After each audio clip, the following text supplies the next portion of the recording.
I think we'll go ahead and get started. Thank you guys for joining us this evening. We're lucky to have the opportunity to hear from Andrew Wilkins. We're lucky to have the opportunity to hold events like this. I want to thank the usual folks, the Menard family, for providing funding to hold these events, to fund our undergraduate fellow scholarships, and all those great things. I want to thank Cameron Dunbar, who's a great program coordinator who helps set these up. Also want to thank Lori Bauer, who helps us get the word out, and of course, thank Brandon Logan of Cream Media, who does the videography for us. So before I introduce Dr. Andrew Wilkins, I want to say a couple of things. I'd like to think that as a scholar, if I can call myself that, and I'm hesitant to call myself a scholar, I would hope that one day I might make a small contribution to the world of ideas, although this seems increasingly unlikely in our world where knowledge is highly specialized and narrowly focused. And so it's with great wonder then that I consider Adam Smith's project and his pursuit of a comprehensive science of man, a pursuit to understand human nature through understanding the human mind, understanding social interactions, understanding how we behave towards one another in political settings, economic settings, and so on. And so tonight we have a great pleasure of hearing from Dr. Andrew Wilkins, the George Washington Forum Postdoctoral Scholar in History. And Andrew will share some of his current work that provides a novel perspective on Adam Smith's major works and the motivations behind them, and insight into the historical and philosophical context in which it was written. So it's fitting that someone as well-rounded as Andrew is an expert on Adam Smith. For instance, if you've ever had coffee with him, you know the conversation that begins in economic history will quickly jump to the history of the Gaelic language, right? Or include a quote from Hegel, maybe two, a criticism of Wittgenstein as well, clarify the distinction between Cajun and Creole cooking, and probably include a Sopranos reference, at least one, right? So Andrew joined us this year after completing his PhD at UT Austin, and we couldn't be more delighted to have him. He's already made meaningful contributions to the teaching mission of the history department, and as well as to the George Washington Forum. His engagement with our fellows and helping to plan future programming has been invaluable. So as an undergraduate at the University of Chicago, Andrew studied with James Vaughn, who you might know, was a GWF postdoctoral scholar not that long ago. And I know Andrew will likewise mentor bright young minds and scholars, and I look forward to them joining the forum in the future. So please help me welcome Dr. Andrew Wilkins.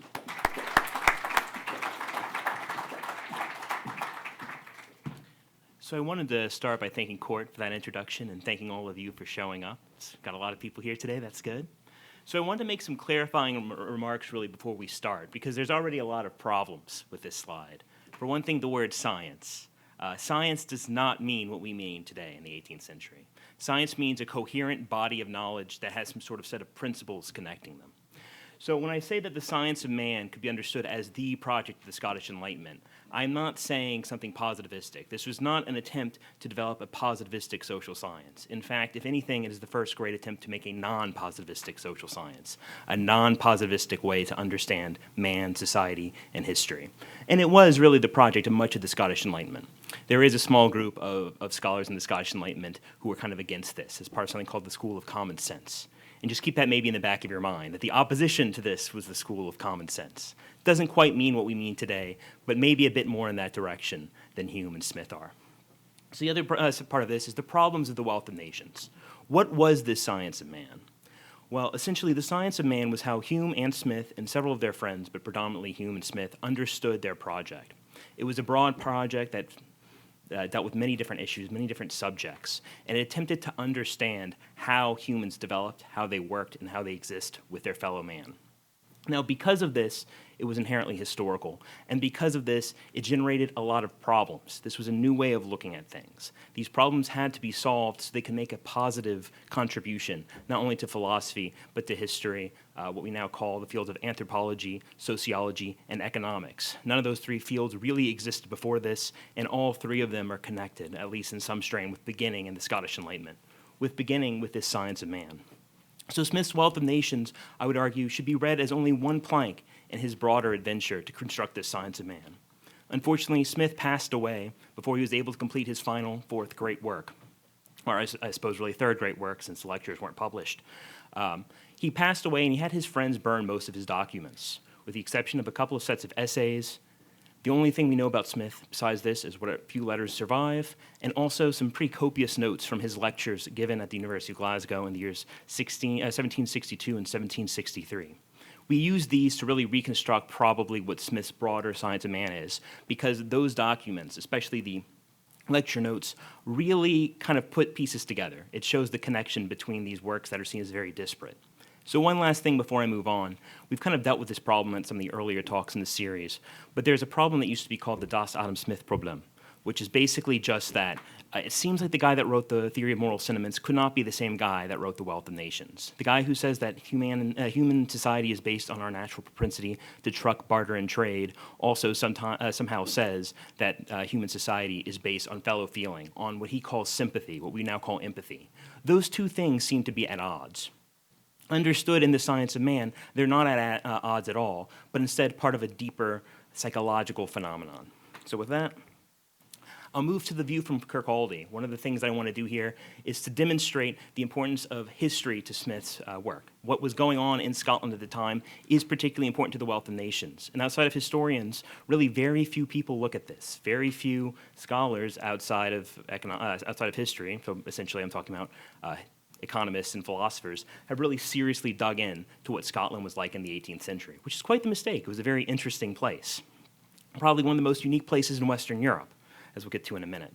But Western Europe in the 18th century was also a very interesting place, and this has kind of gotten forgotten, as a lot of 18th century scholars like to point out the 17th and 19th centuries look a lot sexier. There's a lot more in the way of conflict, there's a lot more ideological battling going on, there's a lot more interesting stories and characters. But the 18th century was interesting too.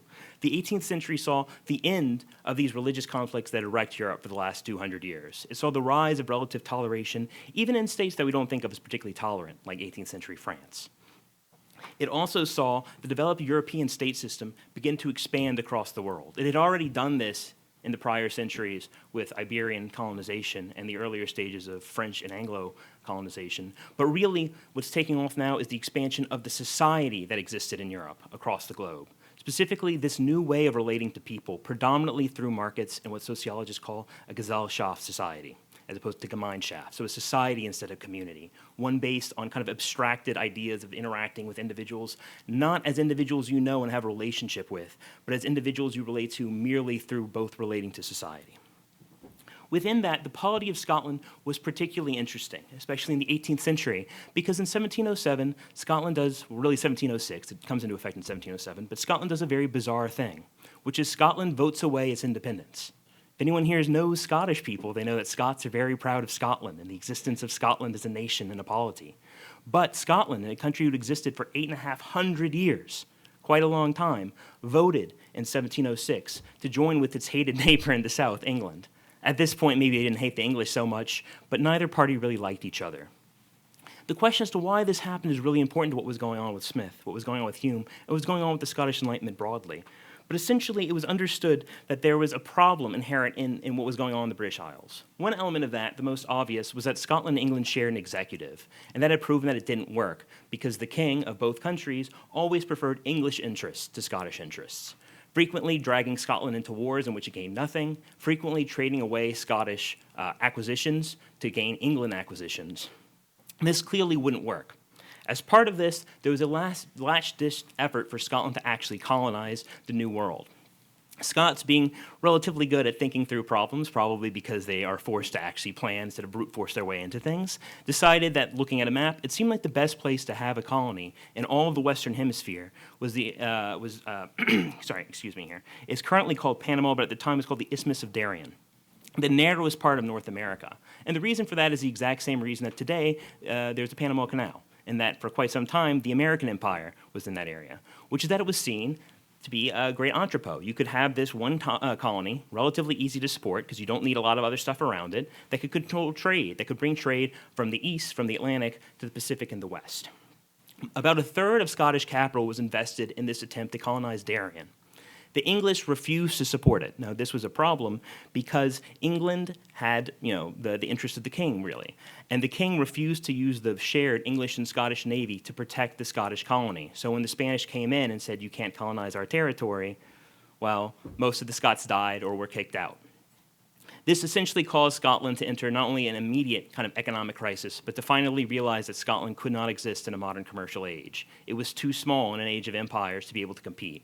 In its last-ditch effort to even gain the smallest empire, it failed to even establish that. So it was clear that something new would have to happen. As Andrew Fletcher the Patriot, one of the great Scottish writers of the 17th century, and a very important influence for Smith and Hume, although generally unrecognized, said, "Trade has become the golden ball for which all the nations of the world compete." Now, Andrew Fletcher was a civic Republican, and that statement actually is one of the great changes in ideology in human history. This is when civic republicanism, an ideology that had barely ever talked about trade, for the first time begins to understand there's a problem in modernity, and that problem is it is unclear how the republic, how freedom, can be related to trade. And even though Andrew Fletcher is very negative about this, he doesn't like trade, he recognizes something will have to be done. Scotland will have to figure out some way to interact with trade. The republic will have to figure out some sort of relationship to trade. Now, ironically, Andrew Fletcher was the leader of the parliamentary opposition to union, so he loses. But the arguments he makes in the course of trying to win, to try to stop this union from happening, are very influential on the later Scottish Enlightenment thinkers. As part of this, one of their key topics is this thing called the jealousy of trade. There's a particularly famous book on it, which is a series of 6 articles by Istefan Hunt. I think it's very rarely read outside of history, but it's really interesting for economists and philosophers to see what people in the 18th century were actually thinking about trade. And what they were actually thinking about trade is that there's this irony in trade.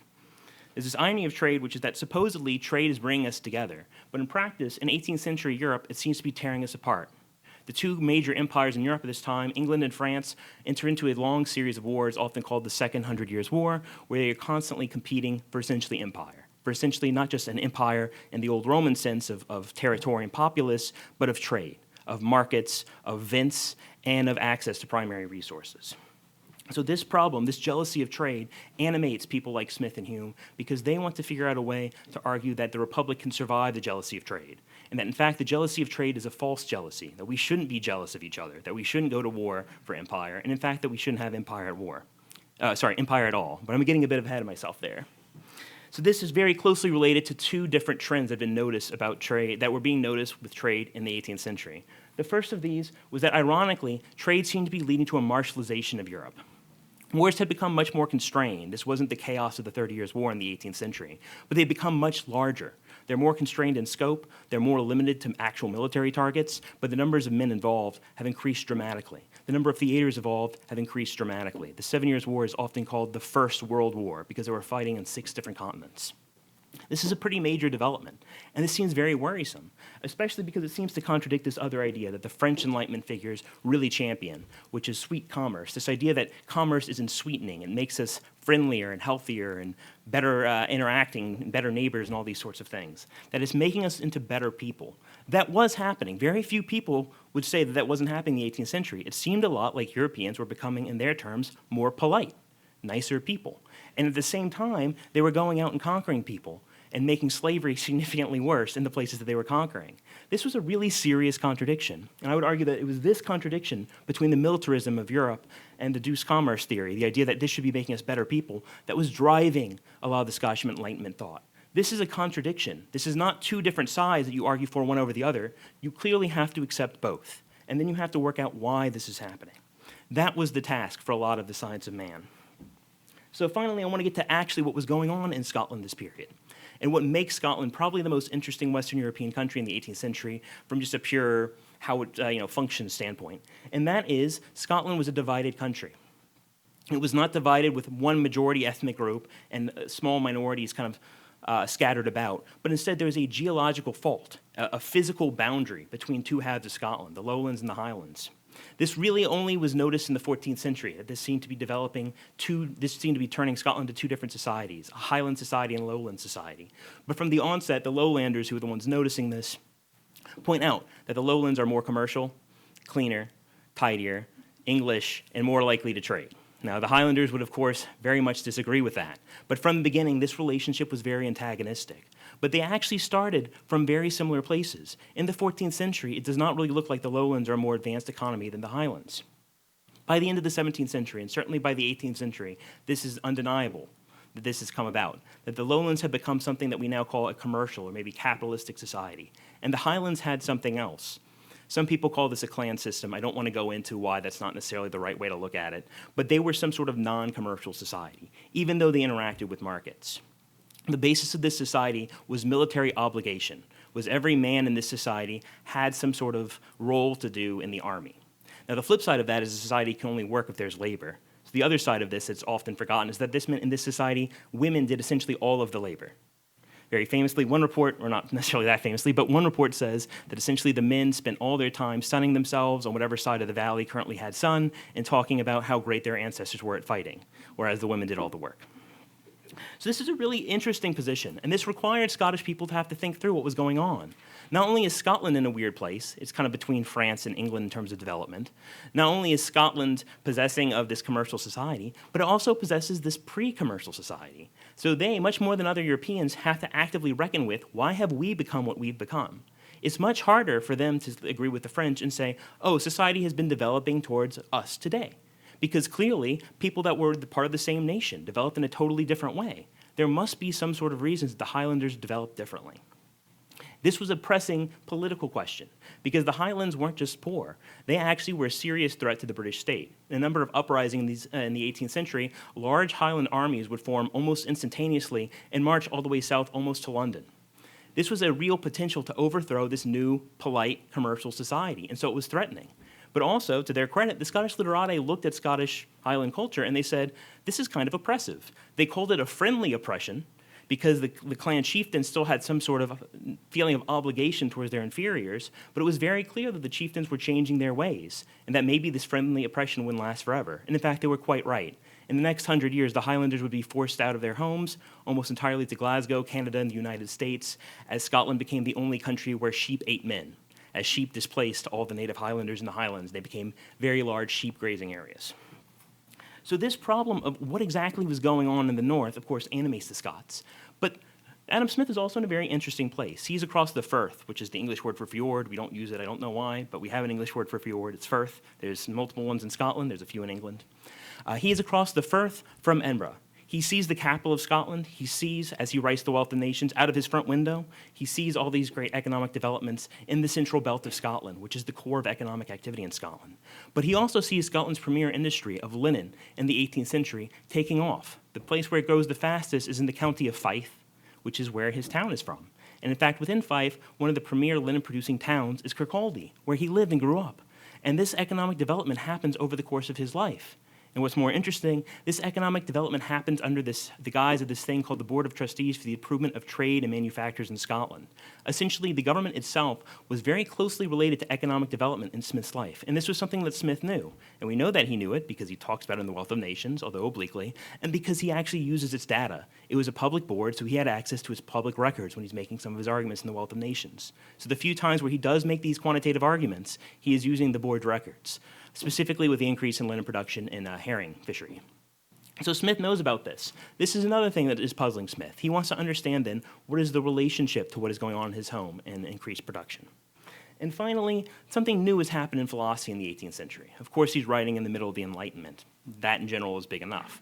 But his very close personal friend, David Hume, has created something very new. He has brought into the world a kind of modern skepticism. Now, this had been started, one could say, by Descartes, but Descartes was not interested in a skeptical attitude. He was interested in using a skeptical approach as essentially a mode of operation, a way to think about things very quickly and then to put it aside, to deal with it. Hume says, no, what we should do is we should use the skeptical approach, and I'll get to skeptical in a minute, more particularly, the skeptical approach to think through all of our problems. And this is not just about doubt, but this is very specifically a doubt about a priori rational statements and building systems off of that. Hume says we need to work backwards from our position now to understand empirically what is going on.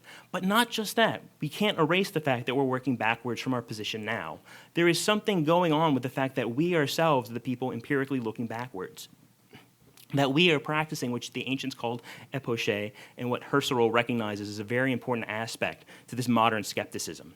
Husserl will say that ancient skepticism essentially is only trying to say that all philosophical systems are flawed, that no philosophical system is sufficient. But modern skepticism, really not necessarily culminated by Hume, but brought to its maximum extent before being turned into a positive program by Hume, is about doing this for everything. It's about understanding human cognition, about the existence of humans as being a project that is some way we should be skeptical of. And that is really, really radical. And Smith was probably the only person that Hume acknowledged understood his argument in his lifetime. There's a couple of scattered references of Hume saying that one person understood it, and there's also a review that Hume gives to Smith's review of his first book, where he says, this is the only thing I think got it. So I'm pretty sure he's talking about Smith in those comments. So there's 4 key interrelated areas for this Smithian science of man based on skepticism. These are, surprise, surprise, the economic, which we have these questions about what exactly is trade, why does it exist, but very importantly, why this character Mandeville is wrong. Mandeville writes this fable called the Fable of the Bees, where he essentially satirizes modern England, and he says that actually self-interest, being a cruel, self-interested person, merely seeking your own interest, is what's producing all these positive things for society. That actually society accidentally turns our private vices into public virtues. Now, this is very close to most people's understanding of Smith, but Smith takes very great pains to call Mandeville wrong over and over again. He calls it a particularly pernicious system. He doesn't agree with this. So the most common view of Smith is actually, according to Smith, not what he means, very directly. We're very lucky that he happened to have someone to argue against like that. But there's a bit more to this as well. Namely, what is causing trade? Why is trade coming from us? If we're skeptical, if we don't accept any of the immediate reasons for why we would trade, what is going on under the hood and how we interact with each other that's leading us to trade? On one hand, this is why you get Smith's famous statement about our propensity to truck, barter, and trade. Smith says there is something about us that we know empirically that makes us want to communicate with people in these ways. But now we go a little bit further. In one of his earlier works, pre-52, so before his work became overtly about social questions, he deals with the history of astronomy. And he starts talking about these general kind of philosophical systems, but also his desire and his understanding of the desire in humans to build these systems as being to avoid solipsism. We have to figure out some way in which we can agree with each other. And in finding that way, we become very happy because we find that we are affirmed in not being kind of alone in the world, that these other people we're seeing are not philosophical zombies, but real people that agree with us. And there is actually an emotional desire to have that he thinks is incredibly important. So one of the things I would argue, he kind of hints at this, he doesn't say it directly, I'm not going to say he says it directly, is he's essentially saying, part of why we want to do this is because when I sell you something for $10 and you buy it for $10, we're both agreeing that $10 is a reasonable price for that thing. We're making this kind of movement past ourselves into other people, into a society. And what Smith wants to know, his question about economics, is why are we coming up with that price in particular? Because then there's a reason that we're doing that. There's something going on under the hoods for both people that is allowing them to connect that way, through this kind of epistemic gulf. Now, the sociological is probably actually more interesting in a lot of ways, because the sociological is both where Smith makes his almost most radical statement, one of his most important statements, but also one of his least understood. Most people here probably got some version of stadial theory in middle school. This idea that human society passes through 4 stages: the hunter-gatherer, the pastoral nomadic, the agricultural, and the commercial or capitalistic or modern or whatever you want to call it. This is a very little-known fact, but Smith came up with it. Smith is the person that's saying this. And there's a pretty particular reason that he's saying this that I'm going to get to in a bit. But I want to explain what stadial theory is first. And that is fundamentally what stadial theory is trying to do is trying to connect the forms of societies that we see that Smith notices are very different. The Highlanders are different than Scottish people. Scottish people are relatively similar to English and French people, but different from them. The Highlanders are different than Native Americans, but also some Native American tribes are different from each other. Smith says, what is going on there? And what he finds is that there's some sort of relationship to production and to property. And that is what is creating the different forms of possible societies. But there's a really big question now that Smith never really manages to answer, although he thinks about it a lot, which is how do we move through the stages? He rejects this kind of popular Whiggish notion that we just move easily from one stage to the next, that we just automatically go from being a hunter-gatherer to a pastoral nomad. There is something that is happening, and he takes a couple of different stabs at what it is, but he's really unable to solve that question. So this is one of the big problems of the science of man, is what is causing stadial change. I would argue it's not really something anyone's able to answer. A lot of people, Adam Ferguson, Lord Keynes, Adam Smith, his basically assistant / junior Smithian, Miller, they all take stabs at this question. But the best answer they get is population growth is somehow putting pressures on production. That's not a very satisfying answer by itself, but we have to put a pin in that for now because our people don't solve it. Finally, the most pressing issue in his day is the political issue, and this is probably what's erased the most. And the political issue is foremost about this militarization. European states seem to be becoming better places to live. They seem to be respecting the rights of their full citizens more, although the empire is something else. They seem to be responding to the interests of their people more as well. So it's not just giving them more rights, it's also trying to work in their interests to a degree. So he wants to know what then is driving this militarization of Europe. And what Smith sees is that there is something going on that's sociological that's actually driving this political change. This is part of what's so important about stadial theory, is it allows for the sociology to inform politics and economics and even philosophy. There's a reason we think what we're thinking when we're thinking it. Smith says there's a new group of people that are very important in European societies. They weren't entirely new. They existed, especially in the 16th and 17th centuries. But what had changed is they had become very important in British policymaking. They'd also generally become important in European policymaking, but in Britain, they had become really the center. This is especially clear in the Western design of the Republic, of the English Republic, which is something to keep in mind, is that when England was a republic, it undertakes its first real active movements towards acquiring an empire for commercial reasons. So for Smith, the relationship of the Republic, trade, and empire is a problem. That's something that we need to focus on. It's something that we need to deal with. And this new group of people, it should be clear, are people that make their money by trade. People who have a personal interest in acquiring an empire and acquiring markets and acquiring sources for new raw materials to turn into other things. These people see trade as a zero-sum game. This is, very famously, the opposite of Smith's point. The only way that trade can actually work for people is if we can all benefit from it. If it's a zero-sum game, everyone's trying to screw everyone else out of what we have. It's also about alienated single objects of trade. And it's also, very fundamentally, not about society as a whole. It's about the state for these people. Now, this is very obvious to them, but this isn't stupid, even though we see it as stupid today. Smith says this makes sense because this is their world. If you are a trader, if you are an individual person buying and selling things, this is how you approach things. That is just your life. That makes sense to you. You either gain or you lose by a trade. That's it. Now, all of society as a whole can benefit, but that requires you to abstract out from your position, which is, of course, possible, but Smith is very negative about the philosophical abilities of merchants. So he thinks they're not particularly likely to do this, and this is one of the reasons he advocates for general education. Maybe if people not just read Smith's method, but read Hume's skepticism, they could get to this point themselves. They can abstract from their position, where they see trade as a zero-sum game, where they see empire as profitable. Smith is very direct. Empire is not profitable. Go look at the rolls of any country. They never make a real positive profit off of empire in the long run. It costs too much money to defend the empire relative to what you get. And the reason for that, as Smith points out, is that trade is not about just taking stuff, because wealth isn't just stuff. Wealth is production. And if you just take someone else's stuff, they're not going to make more stuff. What Smith says is that we become richer not through empire. The empire is actually making us waste money. He's very clear when he talks about the American revolutions, we should let them leave, because once they leave, we'll make more money off of them. And guess who was precisely right? Smith was very right. After the American Revolution, Britain was having a more positive balance of trade with the US and was spending far less in defending it. Now the Americans had to deal with the problem of defending their borders. But Smith was saying this not just because he thought it was true, but very importantly because this was the great argument against empire. Recognizing how the political is being affected by the sociological not only explains why people think this wrong thing, but also gives the answer. For Smith, the most immediate answer is getting these people out of power, stopping the people he calls stock jobbers and projectors, not all producers, not all traders, but the ones that have somehow gotten a political voice. Stopping them from having a political voice is a good first step. And not totally stopping them, but stopping them from having outdo influence. They can vote. He's not saying disenfranchise them. He's just saying we need to stop listening to them in the halls of power. But also education. In the long run, if we educate these people, they can be good citizens. They can see that their own personal interest is not actually reflective of society as a whole, and they can make choices knowing that. Finally, there's this philosophical issue, which primarily answers how all these are connected. The reason for that is very clear to anyone that's read Hume, which is there's something going on psychologically with how we know things that must inform everything that we're doing. There's something going on fundamentally with the way that we understand the world that is informing what we do in the world.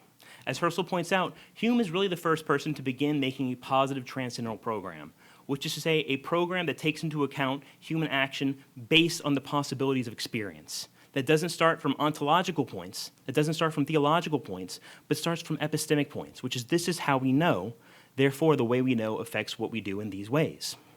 This was an attempt to make a psychology of human action, the attempt to use philosophy to inform a psychology of human action, which very importantly is not a psychologism. It's not a simple, oh, this is how people work, therefore, we've empirically studied this is how people work, and therefore this is always what's happening, because they recognize people work differently in different ways. But to see under the hood of psychology, what's driving us to interact with certain objects, to understand how that's related to how we interact with each other and how societies develop. So a key aspect of this is that this opens the way to understand how societies work internally, to understand that there is a reason that Native Americans understand property in a different way from Highlanders, who understand property in a different way from Lowlanders, from someone sitting in Kirkcaldy, and very importantly, that they're not wrong, that the stock jobber is not really wrong. People have ways of thinking about things that are related to their position, to their experiences, and these aren't incidental. This is related to something bigger. This is related to an idea of human nature that we have to be very careful to tease out. So some key influences. I've already talked about Andrew Fletcher, the Patriot. What he was attempting to do was to give a commercial update on civic republicanism, to deal with the question of how Scotland and small polities in general could exist in a world of trade. His answer was probably impossible to actually put into practice. It was we should have a bunch of little towns of at most 10,000 people rule their local areas, and have a general equality between national states would be a way to stop war from happening. These could all be in a confederation together. This is a very early version of this idea of perpetual peace that we see more developed in Kant. Also, in a way, maybe a very early version of the EU, this idea that we can have a bunch of relatively equal communities. Now, of course, the relatively equal is the problem maybe with the EU and the problem that we haven't really dealt with yet. But there's some sort of awareness that not only is equality within a polity very important, and for civic republicanism, they all accept that you have to be relatively equal, that the fall of Rome happened because of inequality, that the fall of Athens happened because of inequality. This understanding meant that not only were you need to be equal internally, but externally, because the world is a kind of great commercial polity. The world is a kind of big civic republic because of trade, because we all have an interest in each other. Next there's Montesquieu. Montesquieu is an interesting figure. It's difficult to call him just a positive influence for Smith, although he's a very important one. He starts with this much more constrained version of stadial theory for Smith's interests. And that is essentially merely saying that the judicial regimes we see in Europe seem to have some sort of relationship to production. He's not saying any of the epistemic stuff, he's not saying any of the political stuff, just jurisprudence, just the way laws work. Now, he also articulates this problem very fully of what seems to be happening in Europe, which there's a problem of freedom, democracy, and empire, which it seems like maybe England is becoming too free. It seems like there is a potential for these new republics, of which you include many of the European states that aren't really democracies, but share some aspects of a republic, like an interest in people's well-being and stuff like that, how these could lead to empire. Obviously, they were. They were already leading to empire externally to Europe. They were also leading to empire internally to Europe. France was trying to conquer many of its neighbors. But the fear was it would lead to really serious empire, to an empire that wanted to control the entire world. It would lead to a new Caesar. Now, Montesquieu thinks that will happen in Britain, basically. The great irony is, of course, the new Caesar happens precisely in France. There's some sort of other relationship between freedom, democracy, and empire than what Montesquieu saw. But Smith sees that, and Smith deals with this as a problem. He accepts that Montesquieu is quite right, that we have to think about it this way. But he says that Montesquieu is wrong in his understanding of what is causing these differences. Montesquieu says that we have stadial movement essentially purely because material climatic factors. The temperate zone is producing more developed societies. Colder areas and hotter areas make less developed societies. That's what Montesquieu says. Smith says that's not true. One of his examples is look at Peru. Peru is in the temperate zone, but a very developed society. He makes also references to Mexico, but really Peru is the main one he's thinking about here. There are developed societies elsewhere other than Europe. There is something else going on. Not only are there developed societies external to Europe, there have been developed societies in the European past that have gone away and come back. He draws a very clear distinction between the ancient commercial societies and the modern commercial societies. And one of Smith's ways out of the problem that Montesquieu points out is to show that what was driving inequality in the ancient commercial societies was slavery, was the existence internally to the republics themselves of slaves. And for better or worse, Europe had itself internally gotten rid of slaves, even though it had it in its empire. Perhaps this is precisely why Smith was afraid of empire, was that we would bring the slavery external to Europe back into Europe if something bad happened, if the empire abroad came home. kind of a classic formulation of what fascism is, for the record. This is precisely what Smith was thinking about at the time. Finally, there's Hume, and it is really difficult to understate the importance of Hume for Smith's work. Hume actually does quite a lot of economic stuff himself, but really, primarily for this, his concern with the psychology of action is really important, and I am really running short of time, so I'm going to have to really blast past this. But he brings up this importance of habit and custom for how we think. Right? This is very important for Smith's arguments about merchants. This is where it's coming from. Is if you're in this position where you're thinking this way constantly, if this is your understanding of causality, because these are the situations being presented to you constantly, of course you're going to extrapolate. You're going to say, well, this is true for all the time, for all situations. It creates something called a turn of a mind, what Herschel will later call an attitude, which is kind of a pre-rational disposition towards thinking that is really important for how we think. And that for Smith explains a lot of how the subjectivity of the stages differs. It creates these different turns of the mind, these different attitudes, these different approaches to thinking within a given episteme. And so it's not surprising then that Smith will create this kind of very early critique of ideology from within a Humean framework. And this could be mini lectures on just Hume and Smith's connection, but I have to move on here. So I also, it wasn't showing up on my end. We also have some key negative influences, some people he's arguing against. Foremost amongst these is Hobbes. Now, he thinks Hobbes is brilliant, for sure. He doesn't think that Hobbes is an idiot. But he sees Hobbes' utterly dismal view of humanity, and he says, no, this is not acceptable. Because, remember, Smith's system, all of this is about our desire to cross this epistemic gulf, to not have this solipsism, to see in other people ourselves and to feel recognized by them. We cannot have Hobbes' solely interested man, because that's giving up on that. That's giving up on this idea that society is fundamentally a good thing, not because it protects us, but because we have a desire to be with other people and to develop ourselves with them. So he has to argue against Hobbes. But another aspect of this is that he also has to argue against Hobbes because Hobbes is making an a priori argument about what polities are. And remember, he's a Humean. Smith needs to make this empirical, this transcendental argument about what societies could be. There is no society in the abstract. There are only the societies as we find them and what's going on under the hood that's making them how they are today. Primarily, of course, our relationship to the means of production, but also history, politics, these specific events that have gone on in these countries. These things are all very important as well. I've already talked about Mandeville, but I'll very briefly say his main argument here is that material gain is not the primary passion of man. That is a very bad reading of Smith. He is very direct that that is not what's going on. He wrote a book where material gain is only talked about in a negative way, essentially. He's not against material gain. He's just saying it is one passion amongst many, and probably the silliest of all the passions. Also, that man is fundamentally dishonest. Smith thinks we have a desire to honestly speak to others because we want to be honestly known by them. We want them to recognize us.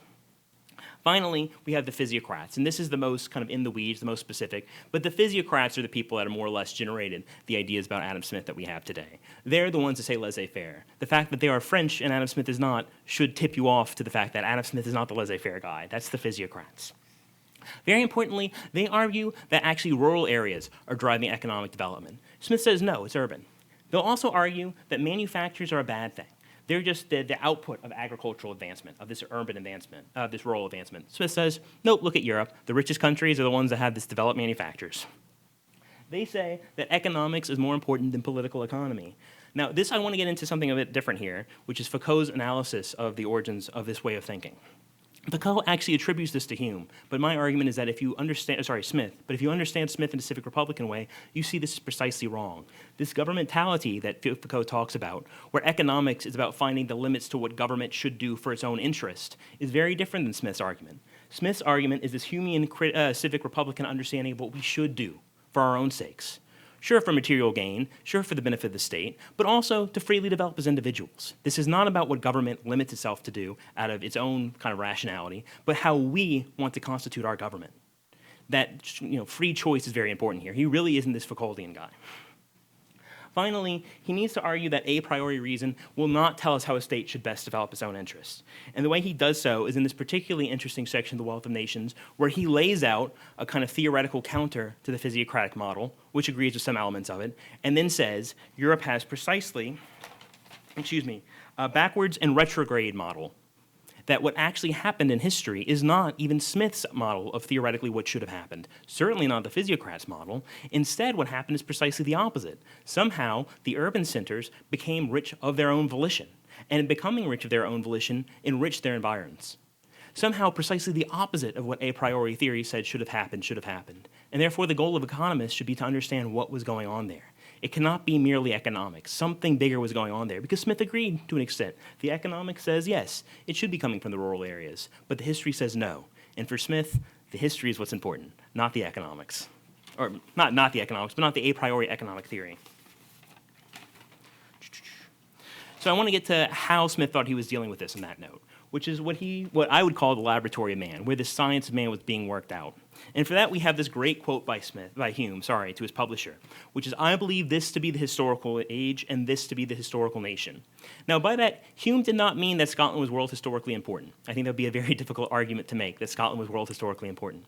But Scotland's own sense of self was so tied to its history, was so tied to those 8.5 centuries of it being an independent people, is to this day so tied to things like Braveheart and Robert the Bruce and all this kind of stuff. Its history is so important for its understanding of itself, probably because it lost its polity. He would give it a sociological reason. We need this to understand how we're a people that aren't English, now that we don't have our own state.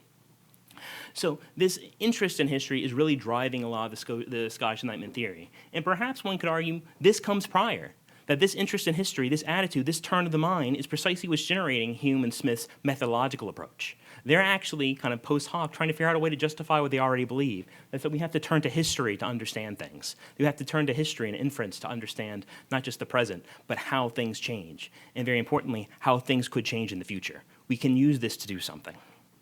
So Scotland's position in the world made it a particularly bizarre place, as we talked about before. It was a state within a state. It had its own kind of unofficially developed, kind of federal-ish government led by this guy, Lord Milton. It was also a state that had two halves. It was also a state that was in the core of the empire, but not really in the core of the empire. It was in Britain, which is theoretically the core, but Scotland is not the core of Britain at all. It had to deal with what's going on here, and this is what they used history to do, to analyze not just why things were this way, but very importantly, how they came about. Which, when combined with this new skepticism and the desire to make a positive approach, Kant says that Hume is this figure he calls the censor of knowledge, that he's using skepticism merely to critique everything we believe. He's certainly critiquing everything we believe, but Hume wrote a lot of stuff besides philosophy. He wrote quite a number of essays, and he was mostly known in the 18th century for writing a very long, I think, 7-volume history of England. You don't write this very long 7-volume history of England if you're just like, well, nothing was real. There's something positive you're doing there. There's a positive program. I would argue that's the science of man, which Smith is developing much further. Regardless, it's no surprise that Smith and most enlightened Scots turned to history to fulfill this, to use modern skepticism, to put it into practice, to say these ideas that we have about our past, not only are maybe they're not right, maybe the narratives we have justifying them are wrong. And that what we have to do is really put to the fire all of these questions, to really break down what we think is going on, and to find these sort of universal principles that are not immediately apparent. They're not, some people kind of see them as maybe some sort of proto-postmodernist that says there are no universal principles. You don't write a book called The Trees of Human Nature if you think there are no universal principles. What they think is that universal principles are not immediately apparent. We have to get at them. And we have to get at them precisely by understanding why there appear to be no universal principles, why in history everything is developed differently. So some general outcomes of this before I move to questions. The first of these is stadial theory itself. This is the first great outcome, and I'm not going to answer these problems today. That's far too much for this talk. But I want to give some forms that the answers could take. And the first of these is obviously stadial theory, which I think it should be clear by now I'm arguing is a sort of transcendental version of history, which is to say it is a mechanism by which history can exist given the conditions of possibility, the conditions of experience. So transcendental history circumscribes the space in which history can happen. But history itself is not that. That's merely the space in which it happens. Humans make history. But we do so given certain parameters. And those parameters are given to us by our relationship to an external material world. So it doesn't generate the content of societies. That's a misunderstanding of stadial theory. It merely offers the versions of societies possible. And you can see this because Smith says there are different versions of society in each stage. And very importantly for Smith, modern society is superior to ancient society because classical society is driving this jealousy of trade. It is driving this need for empire, as evidenced by the great example of Rome, precisely because of this inequality being created by slavery. And we in Europe don't have slavery. And perhaps we in Europe can get rid of slavery elsewhere. And if that's true, we won't fall to the inequality mechanism of ancient classical society. Instead, we can have a modern commercial society based on freedom, based on free relations between people, that will ultimately work in the people's general interest, that will be good for everyone, And of course, part of what's being good for everyone is not, taking up guns and going and shooting your neighbors and taking their land, right? Part of this is very overt anti-imperial critique. Another aspect of this I think is really undermentioned and probably mostly a good chunk of my very specific addition here is a very embryonic critique of ideology. And on that front, I want to bring up two of the things that Zizek talks about in his sublime object of ideology. The first is Lacan's The Big Other. Now, if anyone's read Lacan or read Zizek's understanding of Lacan, the big other is this understanding of society that is external to us. The big other is in the capital S of society, all of society as an object arrayed against us. Now, Smith doesn't put it in those terms, but a key aspect of Smith's psychology is this idea of the impartial spectator, which is us constructing in our heads this idea of another person in our society and thinking, how would they think about my actions if he wasn't personally directly involved? This is very similar to Lacan's big other, right? This is in our body, in our psychology. We understand society itself as giving us these answers, as telling us how we should act. Now, we don't have to listen to the impartial spectator, but if we don't, we feel guilty. This is driving us. Very similarly, Smith has a pretty famous parable called the poor man's son, where he points out that this desire, in the theory of moral sentiments, this desire for rank, for prestige, is really where the desire for money is coming from. But this is kind of a false desire. We never really accomplish this. The poor man will almost certainly not actually get the utility from all of his actions. He spends all of his life working to make money like Scrooge McDuck, or actually Ebenezer Scrooge, probably a better example, and he never gets to spend it. I just like the image of Scrooge McDuck diving into the pool of gold. He never gets to spend the money. He actually never realizes the utility. That is actually very similar to Lacan's object petit a, which is our internal desire, the thing external to us that's not society as a whole, but that what we want, but is never realized. And Smith, just like Lacan and Zizek, see this as driving a lot of our actions. So this is kind of what I'm getting at with this kind of transcendental history here. There's something deeper, there's some sort of mechanisms in how we work that is leading society to develop in certain ways. Most importantly, though, for ideology as we understand this, is one of Smith's great attacks, his great attack on the entire existing commercial institutions of Great Britain, which he calls mercantilism. He sees the wealth of nations, in large part, as a critique of mercantilism, which to him is the ideology of not just British policymakers, but very specifically the British merchant class. These people who have an ideology for very reasonable reasons. He doesn't think they're evil. He just thinks that they're replicating this view of society that comes from their experience that's not a very good view of society, both for how it makes us act and for just analyzing how the world works. So he says that mercantilism is essentially absurd on every single level. I can't go into it because it's most of the book. But mercantilism is this really silly theory, but it's a silly theory that exists for reasons. And I think understanding Smith's point about that is really important to seeing how this is a critique of ideology. It doesn't just explain how the world works, it explains why other people think the world works the way they think it works, and how that relates to your own thinking. There's a reason that Smith and Hume are able to go further than them, and that is the skepticism. This kind of skeptical mode has allowed them to go past their most immediate basic concerns and begin trying to construct a positive system for how to understand societies. Smith and Hume never think they get there. I'm not trying to imply that they've solved everything, but they've just sketched the beginning of an outline to what it could be. Finally, there's a fuller picture of Fletcher's updated civic republicanism, which is to say, they think they found a way that we can have this trade, and that is to recognize it is in the interest of every polity to not go to war. If we understand, not just as like a hippy-dippy thing, but if we truly understand, we actually lose money by going to war. This is not a good state of being. We can avoid all of these wars. And therefore, it becomes anti-imperial and anti-slave based. The spirit and engine of the modern commercial world is cooperation for Smith. And this is a pretty big point because Smith is often seen as advocating for competition.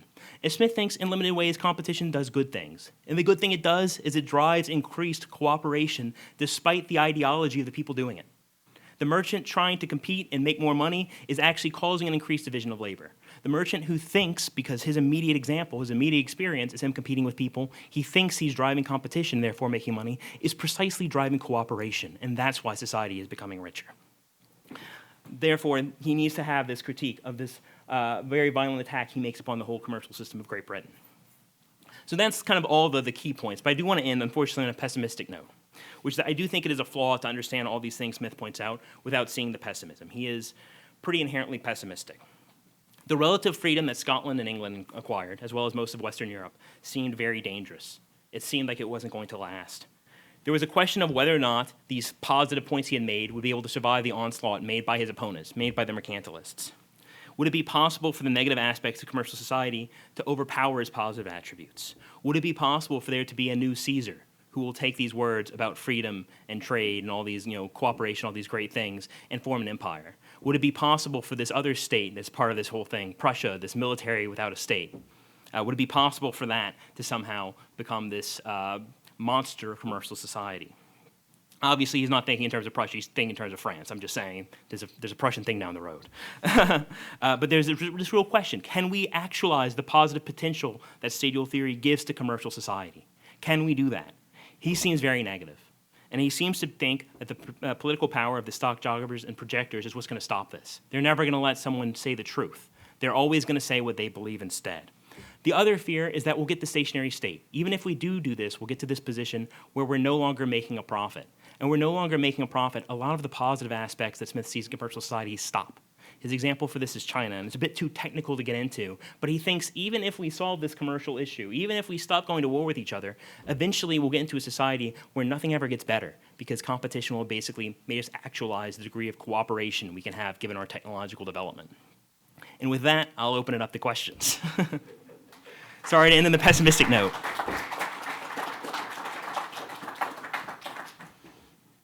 I don't know how to. That's a wonderful talk. Lots of interesting things. I usually try to come up with a devastating objection, but I'd rather just hear a little bit more about some things you maybe didn't have enough time to talk about. I really appreciate the idea of the liberation of modern skepticism mentally. But rather, I think you mentioned this school of common sense, which I suspect you mean Reed and some others. Sure, the Albany Circle. I'm wondering how that part didn't resurface again. I was wondering exactly how Smith's thought and was related to what they were saying, and if there's maybe something more you can say on that front. So I think we can kind of divide this into two groups. There is Reed, as you point out, and Hume and Smith thought that Reed was more or less the best answer to the Humean program. They also thought there was the Aberdeen School, who had a lot more popular understanding, like a lot more people preferred that style of common sense. What they thought was a joke. People like Beattie, they thought, this guy is just a polemicist, he's just attacking me personally, we don't need to talk about them.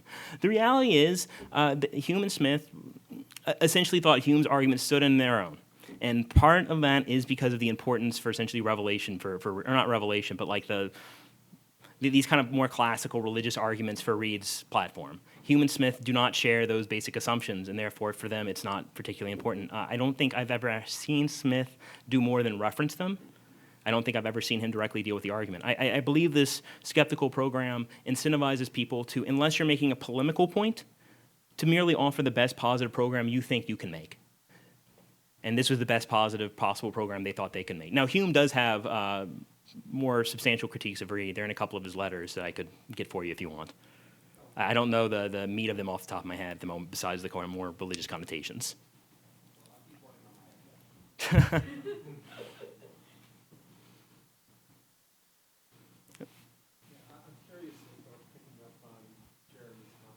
Curious if you think Kant's commentary, I think it's in Prolegomena, where he says it's positively painful to see how Oswald, Reed, and Beattie have misread Hume. Do you think Kant's right about that? Do you think they... So unfortunately, Kant also misreads Hume. Very famously, in German, he only has access not to the treatise of human nature, but instead an inquiry into human understanding. And so he kind of sees, in Hume's own words, the dumbed-down version, or Hume puts it in different ways because he wants to sell books. A big part of Hume is he's trying to make money. I didn't even get into that. Smith doesn't agree with that. But he's trying to make money, and he kind of makes a Hume for Dummies book, and that's the one that Kant reads. So this is probably part of why that Kant sees Hume as the censor of knowledge. But also my understanding is Kant is critiquing them for also seeing the mere censor of knowledge. Because remember, Kant says that the censor of knowledge is basically the furthest anyone has gotten into philosophy before him. That's the best anyone has done before Kant. Kant's just taking the next step that he thinks we need to take, that I would argue Smith and Hume are also attempting to take.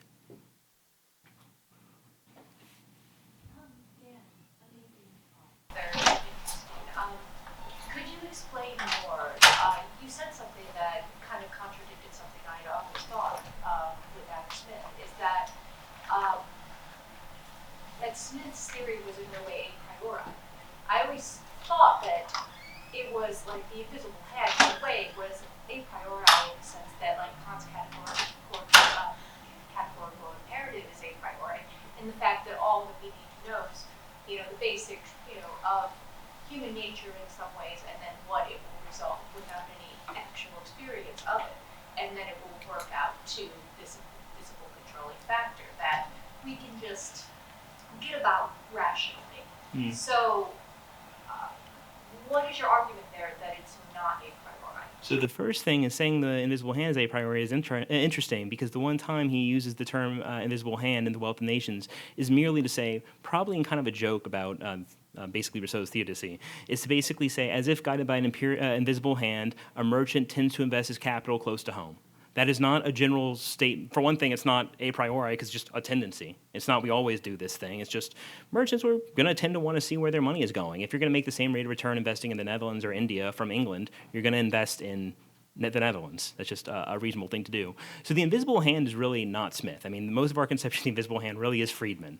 They're the ones that make it a much bigger deal. It was not an important concept for Smith. He uses it 3 times in his writing, one to talk about astronomy, one time in a somewhat similar way to make to what Friedman means, but to make an anti-landlord point in the theory of moral sentiments, so I don't think that's really what Friedman wanted. And then The Wealth of Nations in this very constrained way in a one-off comment in a 1,400-page book. So I guess with specifically the invisible hand, I would say that's just, it's kind of, the problem there is that the invisible hand is an important part of Smith. That's the important part of Friedman.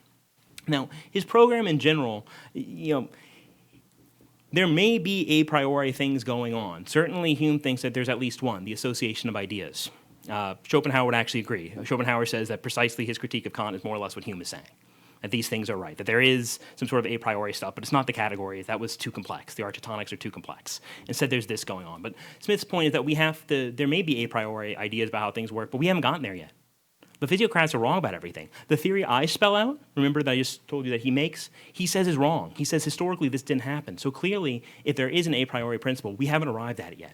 We're trying to go empirically to understand, to work backwards, to use the Ippo shade, to work backwards to these a priori statements of how economies work. So I'd like to ask a fun speculative question. Sure. So I asked you to psychoanalyze the folks in the Scottish Enlightenment. So under your story, they kind of gave up their political freedom at the 1707. Is that what you said? That's when the Union comes about, Yeah, which is so before the Scottish Enlightenment really Yeah, starts. exactly. So in some way, I'm asking, do you see this whole project as it seemed like a rational economic choice given your story? So are they basically, is this some kind of ex post rationalization of trade and commerce being a great way to justify giving up our political freedom?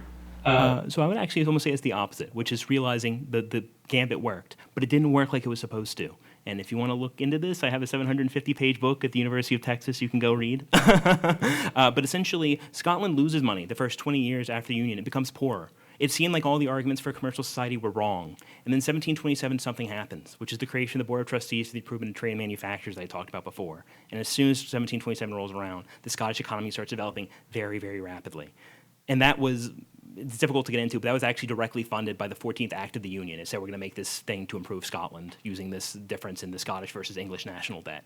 So it clearly had worked. And what they wanted to do was understand it, because Smith and Hume are not necessarily super positive about the Union in the sense of like, they're never English. They're never going to be allowed to be English. They have thick, accents. Hume was relatively close personal friends with Wilkes, who becomes the leader of the Patriot movement in England, but the Patriot movement in England is rabidly Scotophobic. It just says Scots are these horrible, monstrous people that are inherently bad. You go through something like that and you realize, it's very difficult to share a polity with these people that don't like us, and yet it appears to have worked. It appears to have made Scotland a better place. It appears to have the potential to continue making them a better place. So maybe it is a justification, but I do think it's not really a post hoc justification. I do think they were looking around at what was going on. They said, this did work. It clearly worked, Andrew, tell us a little bit about the field today and the study of Adam Smith. What are the fiery debates, or does it seem like there's a consensus on a lot of the big issues? I'm curious, what's it like to be a researcher? So it's a difficult field because there's a lot, it's a contentious field. For one thing, I would say it's not one field. The way economists talk about Smith is almost in a vacuum from the way that historians talk about Smith. And philosophers tend to talk about Smith in a pretty narrow way as well, but they're more inclined to read the history than economists, so they're not quite as sealed off. There was a real hot period of dealing with Smith, and really comes about every 20 years. In the 60s and the 70s, there was a hot Smith period. In the 90s and the aughties, there was a hot Smith period. Today, we kind of seem to be maybe on the come up. There was a pretty big book by Gloria Liu that came out last year that was pretty narrowly looking at how the Chicago school interpreted Smith. She was maybe a bit too charitable as to why they interpreted him more or less incorrectly. But the contours of the last debate were in Istefan Haunt's really great Jealousy of Trade. In the last debate, the last kind of flare-up of real Smithian concern was about Smith's politics. It was about how does this relate to politics. Right now, it seems like maybe the direction it's going is something that I kind of pointed out but haven't gone too far into yet. It's actually my next article that I'm working on, which is the relationship between, well, I'm adding the ancient commercial society versus modern commercial society, but the current kind of field seems to be relatively interested in what was going on in the ancient world.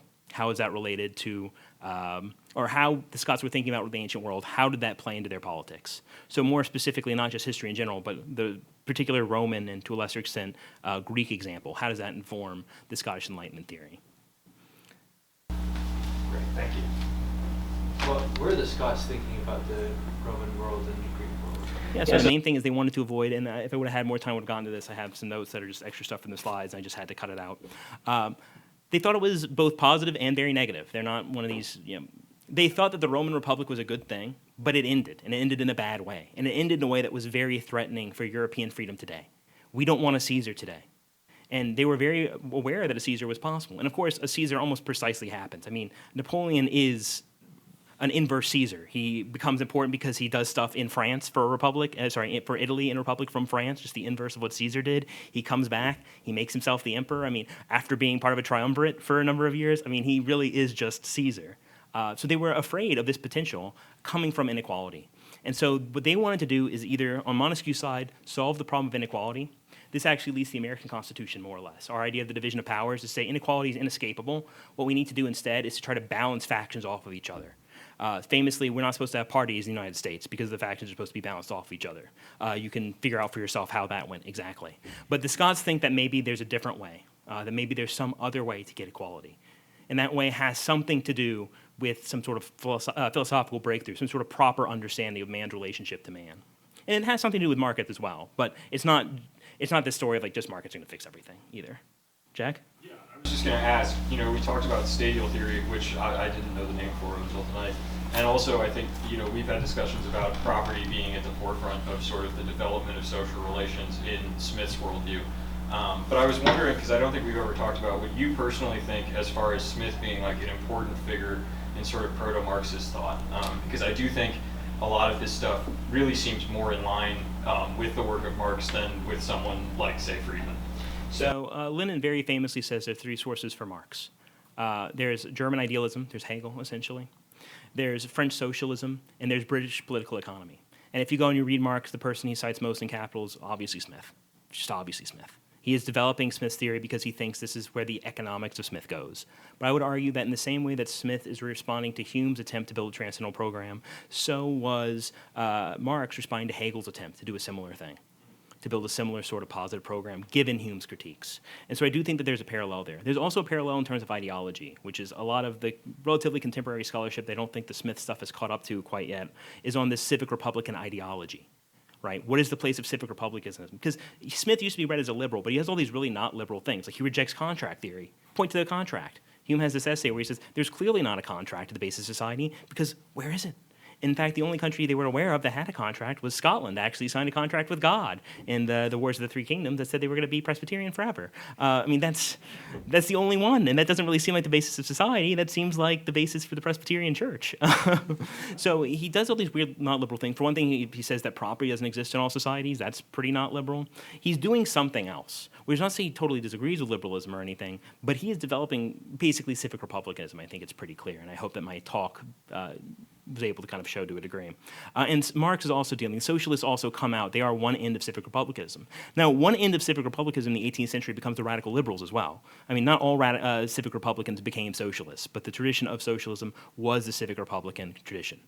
And so in that front, Marx is drawing from Smith, both in terms of economics, or in terms of his economics. I would actually say he was unaware of this in terms of Smith's actual transcendental theory and what was going on in his reaction to Hume. That's kind of under the hood there because he's reacting to Hume. And then again, because they're both civic Republicans, they're both drawing out this logic of how the polity works and really the relationship of the individual to the polity the polities of the individual, and freedom for both. Anyone else? Okay. If there's nobody else, I would like to hear more specifically what you think Kant got wrong about Hume. So I think, I mean, the main thing is he I thinks. understand the focus on the inquiry as opposed to the treatise, but sort of specifically. I mean, the main thing is just calling Kant the censor of, Hume the censor of knowledge. Hume had a positive program. He wasn't using the categories, wasn't using the architectonics, but he was attempting to construct a positive transcendental theory, a positive theory of how humans work based on the possible conditions of subjectivity. Now, for Hume, that was predominantly what he thought was his only actual breakthrough, and I think he was wrong in thinking this was his only real breakthrough, but the association of ideas. There's something going on to the way that we think over time that is very important in Hume. Kant obviously wasn't thinking that way, and it is also still there in the inquiry. I mean, I really don't understand how he misses it there. But Kant sees Hume as this totally negative figure, as merely a censor, in the ancient Roman sense also, by the way. So again, civic republicanism comes up here. An ancient Roman censor, someone is saying, you don't get to say this. This is all wrong. No. And Hume isn't just saying this is all wrong. Otherwise, you can't explain the essays. Otherwise, you can't explain the positive aspects of philosophical work. Otherwise, you really can't understand his great life's work, The History of England. That is laying out a really specific case for how to understand history based on first principles. He is making a positive program. Now, it is understandable that Kant misses that because Hume becomes very skeptical of overt systems, not in the capital S skeptical way, but in the I wrote this book that I thought was the greatest book ever, and he famously called it stillborn from the press when it came out. It didn't sell. And Hume wasn't Smith. Smith wanted to tell the truth. Hume wanted to be famous. He wanted to be a loved figure. And it really hurt him that his great work was just ignored and everyone hated it. And so he is much more careful about spelling out the contours of his system for good reason, which is that he was censored in Scottish society. He was not allowed to be a university professor, ever, because he was an atheist. Or he was believed to be an atheist, probably correctly. To this day, he'd be pretty upset because they renamed David Hume's tower something else in the University of Edinburgh. This is like kind of a last gotcha to Hume, that he doesn't really get to be part of the academic community. Of course, just at the Scottish university system detriment. But it does make sense that Kant would have missed the systematizing of Hume because it's kind of under the hood, outside of the treatise of human nature. I think we're going to have to end it there. Thank you, everyone, for your fascinating questions. Thank you, Andrew, for your talk. And one more round of applause.